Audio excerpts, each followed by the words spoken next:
Cortisol is your anti-stress hormone. So your body takes the progesterone to make cortisol. So instead of the body using the progesterone to hold a pregnancy. Welcome to the What Up Doc University podcast, your number one resource for total body wellness. Here's your host, Dr. Mike. Welcome back to the What Up Doc University podcast. This is Dr. Mike Okuuchi coming back at you, and we have another great episode in line for you today. This is a recording of one of the periscopes that we did a few weeks back, and we are talking about hormones and pregnancy. This is another big one, guys. This is one that I see a lot in my practice because I see a lot of women who are pregnant. First of all, they're coming in into my practice initially, even before pregnancy, for some type of issue. And then they get pregnant. And you guys are going to see what we're talking about, the ramifications of not being prepared for pregnancy and what you can do to be prepared for pregnancy. And if you currently are pregnant, what you can do to make your pregnancy a great one. So again, thank you guys who are leaving great reviews for us out on iTunes and Stitcher. Thank you guys for the reviews, the ratings, and most of all, thank you guys for participating on social media and commenting and replying and sending me emails and all that stuff. I love getting the comments and feedback. And for those of you who want to tune into our periscopes, I do the daily periscopes on Periscope. So if you have the Periscope app, just look me up at Dr. Mike Okuuchi, Dr. Mike Okouchi. That's enough for me blabbering. Let's just get straight to today's episode. Recapping what we did for this week, we talked about what are hormones. Then we talked about how to test the hormones. And then we talked last night what to do with an imbalance in hormones. And tonight we're going to start going into a little bit of specialized in topics and start diving into some of the intricacies of hormonal imbalances. And tonight we want to talk about hormones in pregnancy. Okay. So this is a very, very important topic and one that I will never experience personally, but indirectly I have. I have 3 children, and you know I've seen many sides of pregnancies. I deal with patients on a day-to-day basis that have productive pregnancies. I have patients that struggle through pregnancies. I have a lot of patients right now that are going through pregnancies, and some of them are having great pregnancies, some of them don't. And one of the reasons why I wanted to do this episode on this Periscope is to kind of give you guys the information of why do you need to have balanced hormones specifically for pregnancy. So as you guys know, pregnancy is pretty much divided into 3 trimesters, okay? So the whole purpose of what I'm going to talk about tonight is to give you guys an overview and to really simplify it so that you can understand it.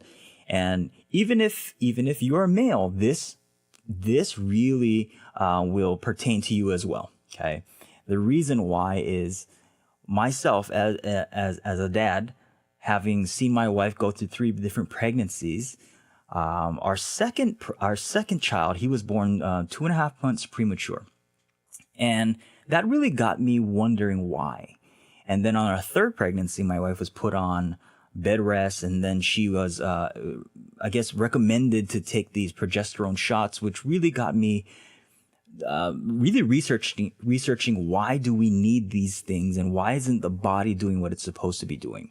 So I'm just speaking from experience here, not direct experience, but indirect experience.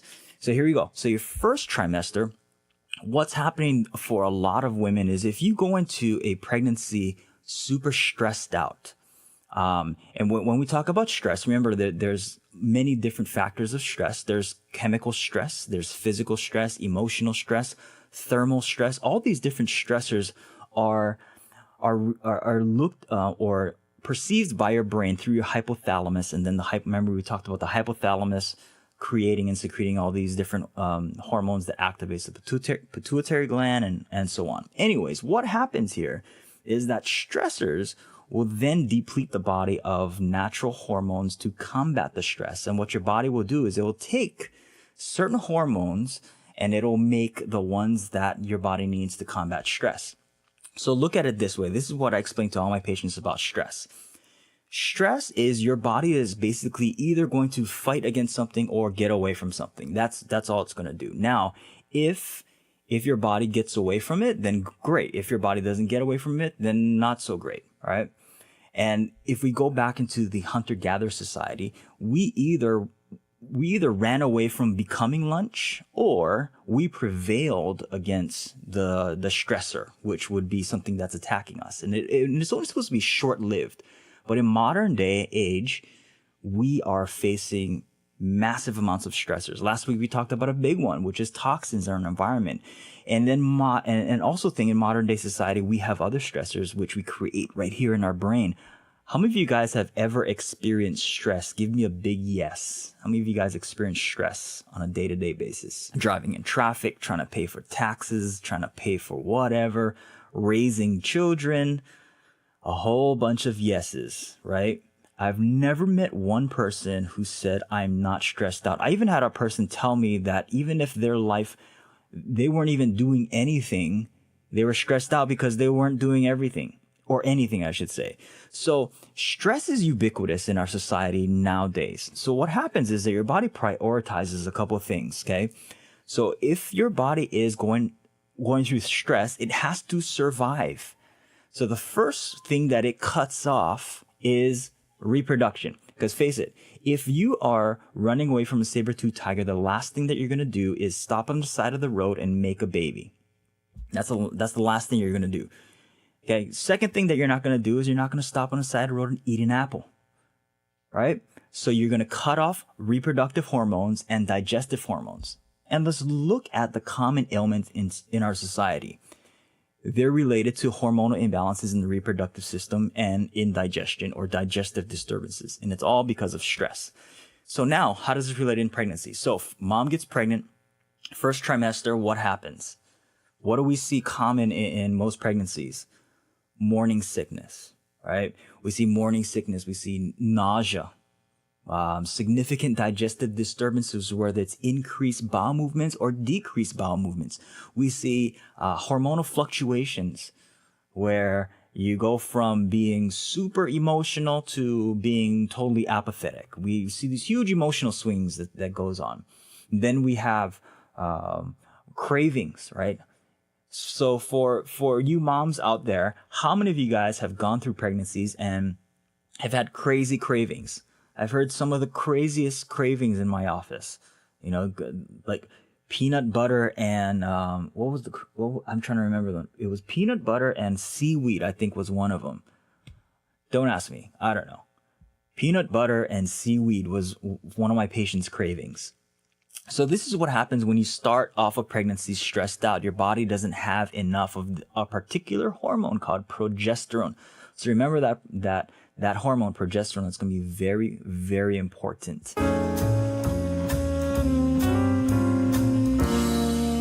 So now we're transitioning from the first trimester to the second trimester. The placenta, which is starting to grow, starts to produce its own progesterone, because that's what it's supposed to do. The placenta produces its own progesterone, increases the progesterone activity, because what does progesterone do? It holds a pregnancy. And then what happens is that mom will take that progesterone, because what mom does with the progesterone is she converts it to cortisol. Cortisol is your anti-stress hormone. And that's your body takes the progesterone to make cortisol. So instead of the body using the progesterone to hold a pregnancy and to make a pregnancy effective, what happens to that progesterone? It gets converted to cortisol. That's because your mom has to deal with the stressors. Then we transition into the third trimester. Now here's what interesting happens is that now the baby starts to form its own glands, hormonal glands, mainly the adrenal glands. And the baby starts to produce his or her own hormones. And guess what happens? mom starts to steal those hormones. Okay. Now, as mom starts to steal the hormones from the baby's adrenal glands has to adapt to it. So the adrenal glands of a baby starts to enlarge. And by the time that mom gives birth to the baby, the adrenal glands are enlarged 50 to 100 times its normal size. So here's what happens with that. Mom feels great. So how many of you out there, your first trimester, maybe second trimester was terrible. You had the morning sickness, you had the migraines, you had the weird cravings, and then you got to about your third trimester and you felt amazing. You're like, wow, I feel such a drastic change in my pregnancy. Well, here's what happens is that you started to steal baby's progesterone to make your own. Then the baby comes out what we call hyperstimulated. The baby comes out hyperstimulated, and the baby starts to form malabsorption patterns, so digestive disturbances. So there's a couple things that the baby gets reacting to. One is gliadin, okay? Next one is casein, and then the next one is sucrose. So we start to see all of these different sensitivities that babies are being subjected to. Now, the next part of that is you see babies start to have these weird allergic responses, sometimes being very colicky. These are all signs and symptoms that mom stole from the baby during pregnancy. Now, here's the other thing that happens after mom gives birth. Where does mom's hormonal supply go? It gets cut off, right? So mom doesn't have that supply anymore. Now, with mom's hormonal supply being cut off, what happens to mom? Postpartum depression. Right, mom goes into postpartum depression. Here's where you guys want to pay attention to this, because this is very valuable for a lot of women. And so what happens is that after you give birth, there's a huge hormonal surge, particularly estrogen, to create lactation, to feed baby. And what happens with that huge surge in estrogen is that estrogen will outcompete the thyroid hormone thyroxine. Because remember, we started off with a hormonal imbalance. Now estrogen will outcompete thyroxine, and what will happen to mom is mom will slip into symptoms of hypothyroidism. So hair starts to fall out, you start to get brittle nails, skin, you start to have dry, cracked heels, and weight gain, easy to gain weight, hard to lose weight, right? You say, I need to lose the baby weight, and it's been 10 years since you've given birth. That's signs and symptoms that you've had a hormonal imbalance before pregnancy and currently have a hormonal imbalance. Basically, what do you need to do? You need to get your hormones into balance before you get pregnant. And then if you're having these things right now, or if you know somebody having these things right now, you got to get the hormones tested, and you need to get that estrogen progesterone ratio back into balance using progesterone cream. So what'd you guys learn from what I just said? Did you guys get any aha moments? Anything stick out to you? Let me read something to you guys. There's a study that I found while you guys are typing this in. It said there was in the British Journal of Psychiatry, administering progesterone from the middle trimester of pregnancy for relief of symptoms of toxemia, right? Meaning that that mom was having morning sickness, so they administered progesterone. They saw significant improvement in educational performance among the children of mothers receiving progesterone before the 16th week. Okay. So yeah, if women are currently pregnant, they need to be on progesterone if they're suffering through pregnancy. Because what's happening is that their body's deficient in progesterone, and mom is stealing from the baby. So instead of mom stealing from the baby, get it naturally. Get them on some progesterone. Look at this. So these kids, their IQ was higher because mom received progesterone. It's pretty crazy. Menstrual migraines disappeared. Okay. Progesterone in its natural form protects the fetus from miscarriage, increases the feeling of well-being of the mother, increases the potential IQ of the child, and produces calmer, less colicky babies. How many of you guys would love less colicky babies and calmer babies?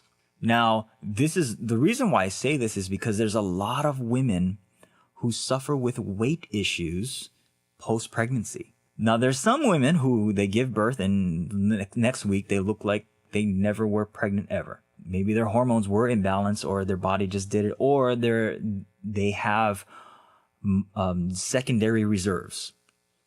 But for the majority of the women, and these are the women that I see in my practice, they suffer with weight issues because their hormones are out of balance. One, the estrogen is being outcompeting the thyroxine. So what happens is you go to your medical doctor and they run a test and they say you have hypothyroidism. And it's absolutely the wrong way to look and absolutely the wrong initial place to look at. You may have thyroid issues, but it's at the expense of estrogen dominance. And that's what we got to control is estrogen dominance. And the place we always got to start with estrogen dominance, and anything with hormone imbalances is where? All right, who can tell me where do we need to start with hormonal rebalancing? Where do we need to start? You guys should, all the students should know this by now. Where do we need to start first? We talked about this last week. Well, what topic did we talk about last week? It has the word live in it. Detoxification. We need to focus on your liver. Remember, your liver is called live for a reason. You need to detoxify the liver because if the liver is too toxic, it's not going to metabolize estrogen. And then estrogen is going to outcompete everything. And then tomorrow we're going to talk about a big topic that we see the end stages of all this, which is breast cancers. Okay. There's a whole heap of information that we now know about breast cancers. And it's all because of what we're talking about right now. It's a chain of events. And it has nothing to do with getting a double mastectomy as a preventative measure. Okay. Let me read some other things.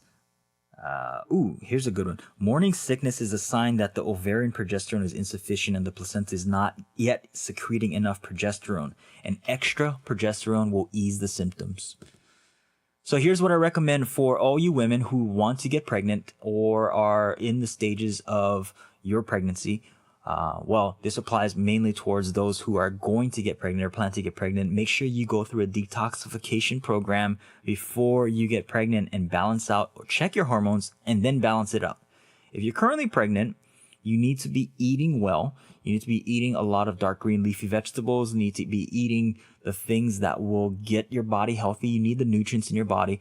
And then you need to be working with a holistic physician that will help you balance out your hormones and will get your hormones tested and can analyze those things so that you can get the proper dosage of progesterone. Okay. And when my wife was put on bed rest for our third child, they wanted to inject her with these progesterone stuff and inject right into her to keep the pregnancy going. And a lot of those synthetic progesterone is actually not good long term. There's a study we're going to talk about tomorrow called the Women's Health Initiative that talked about the ramifications of synthetic progesterones. And I said, hey, look, here's what we got to do: topical progesterone. And we have baby number 3. She's running around, super healthy. Do I have a detoxification protocol I recommend? Well, yes and no. I mean, everybody is different. You know, I don't put everybody on the exact same thing. We tailor it to your needs, depending upon what kind of toxins are you being exposed to, what kind of lifestyle you lead. So there's different types of things. But basically how we start off with a detox protocol is you remove yourself from the toxins you're being exposed to. If you're doing it voluntarily, you got to get rid of those voluntary toxins like alcohol, smoking, eating of the bad foods and being in a bad environment, even the emotional toxins, by the way. And then secondly is you need to start getting the things that will detoxify your body. Okay, the first place you always have to start with a detoxification program is balancing out your body's pH levels. So if you look at a lot of the older research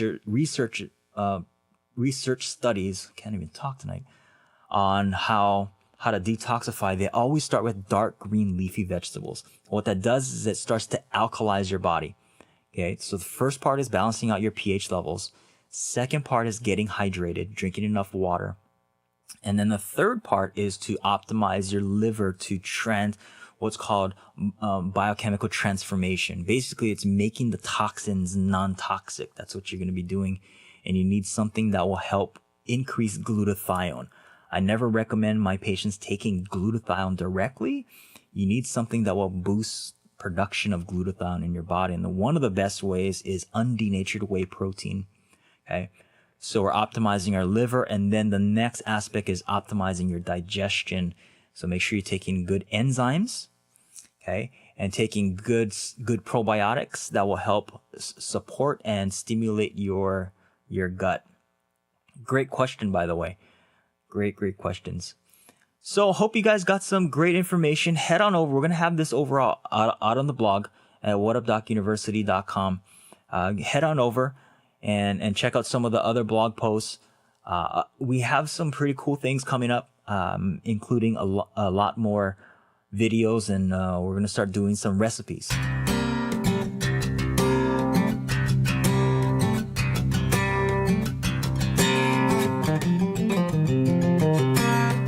Well, I hope you got some great information from this episode. Head on over to the blog at www.whatupdocuniversity.com and leave us some of your comments. Let me know what did you think?